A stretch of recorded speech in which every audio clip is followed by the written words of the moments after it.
Hola de nuevo, exploradores de la mente, en Descifrando la Psique.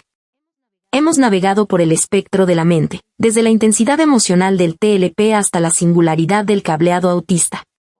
Hoy, nos centraremos en una de las neurodivergencias más comunes y a menudo malentendidas, el trastorno por déficit de atención con hiperactividad, TDAH.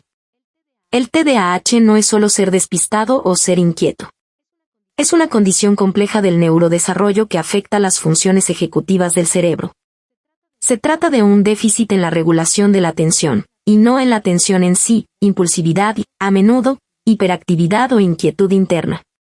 Prepárense para comprender por qué las personas con TDAH parecen tener un interruptor de encendido y apagado para el foco, por qué la motivación se siente como una pared y cómo la diferencia en la química cerebral crea un reto constante en la autorregulación. El TDAH es un trastorno del neurodesarrollo que afecta la capacidad de una persona para regular su atención, impulsos y nivel de actividad.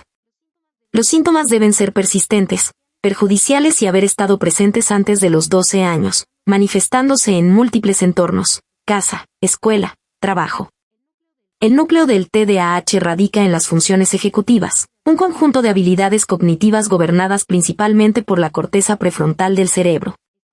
Estas funciones incluyen planificación y organización, memoria de trabajo, mantener información a corto plazo, regulación emocional, tolerancia a la frustración, inhibición de respuesta, detener una acción o impulso. El DSM-5 reconoce 3 presentaciones principales, aunque una persona puede cambiar de presentación a lo largo de su vida.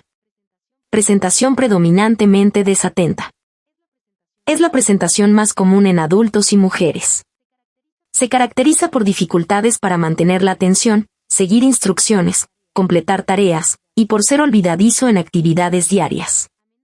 A menudo se manifiesta como despiste o soñador. Presentación predominantemente hiperactiva o impulsiva. Caracterizada por la necesidad de movimiento, la dificultad para permanecer sentado, hablar en exceso, interrumpir y actuar sin pensar en las consecuencias. Es la presentación más notoria en la infancia, especialmente en varones. Presentación combinada. La presentación más común en niños, donde se cumplen los criterios tanto de desatención como de hiperactividad o impulsividad. El TDAH no fue descubierto en un único momento, sino que evolucionó a través de múltiples descripciones clínicas a lo largo de más de un siglo. Sir Alexander Crichton. El precursor. ¿Quién fue y qué buscaba? Crichton fue un médico y neurólogo escocés. En su obra Una investigación sobre la naturaleza y el origen del desorden mental, buscó describir la naturaleza de los trastornos de la mente.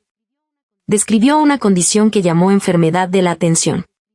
Describió a personas, principalmente niños, que mostraban una incapacidad para mantener la atención de manera constante debido a una inquietud incesante de la mente y una sensibilidad extrema a las distracciones.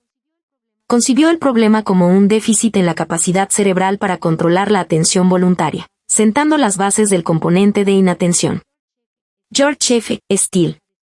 La descripción médica. ¿Quién fue y qué buscaba? Steele fue un pediatra británico y es considerado por muchos como el padre de la psiquiatría infantil británica. Buscaba identificar las causas de un comportamiento impulsivo y destructivo en niños que no podían explicarse por una simple mala crianza o deficiencia intelectual. El descubrimiento. Publicó una serie de conferencias donde describió a un grupo de niños que mostraban una grave incapacidad para sostener la atención, combinada con impulsividad y una gran falta de control moral o de inhibición. Notó que el comportamiento era a menudo hereditario y más común en niños. Concepción. Sugirió que la causa era un defecto orgánico o biológico en el cerebro que afectaba el control moral, la capacidad de inhibir la acción. Una idea que refutó las teorías puramente psicológicas y apuntó a una base neurobiológica. Steele es a menudo citado como el descubridor del TDAH. El estudio del TDAH ha pasado por varias etapas de concepción y denominación, reflejando el avance de la neurociencia. Años 1920 a 1940. Daño cerebral mínimo. Tras la epidemia de encefalitis, una inflamación cerebral, que siguió a la pandemia de gripe de 1918, se observó que muchos niños que sobrevivieron desarrollaron hiperactividad, impulsividad y problemas de atención. Concepción. Esto llevó a la hipótesis de que el comportamiento se debía a un daño cerebral mínimo o disfunción cerebral mínima. Se asumió que debía haber una lesión física subyacente, aunque esta rara vez era detectable. Años 1950 a 1970. El foco en la conducta motora. Los términos se alejaron de la lesión cerebral y se centraron en el síntoma más obvio. Denominación. El DSM-2 lo llamó reacción hipercinética de la infancia. Concepción. El estudio se centró casi exclusivamente en la hiperactividad motora. Se creía que el movimiento era el síntoma principal, lo que llevó a un subdiagnóstico del subtipo inatento, especialmente en niñas. Años 1980. El foco en la inatención. El estudio de Basil Barkley y otros investigadores clave demostró que el problema central no era la hiperactividad en sí, sino un déficit en el control y la inhibición. Denominación. El DSM-3 cambió a trastorno por déficit de atención, incluyendo un subtipo con hiperactividad y otro sin hiperactividad. Esto fue crucial para reconocer la inatención como un síntoma primario. Concepción. El enfoque se trasladó a las funciones ejecutivas, planificación, memoria de trabajo, inhibición, gobernadas por la corteza prefrontal. La hiperactividad se entendió como una búsqueda de estimulación para compensar la baja activación cerebral. Años 1990 y actualidad. TRA y neurobiología. El DSM-4 y el DSM-5 consolidaron la denominación y los criterios actuales. Denominación. Trastorno por déficit de atención con hiperactividad. Concepción. La investigación causal se concentra en la neurobiología molecular.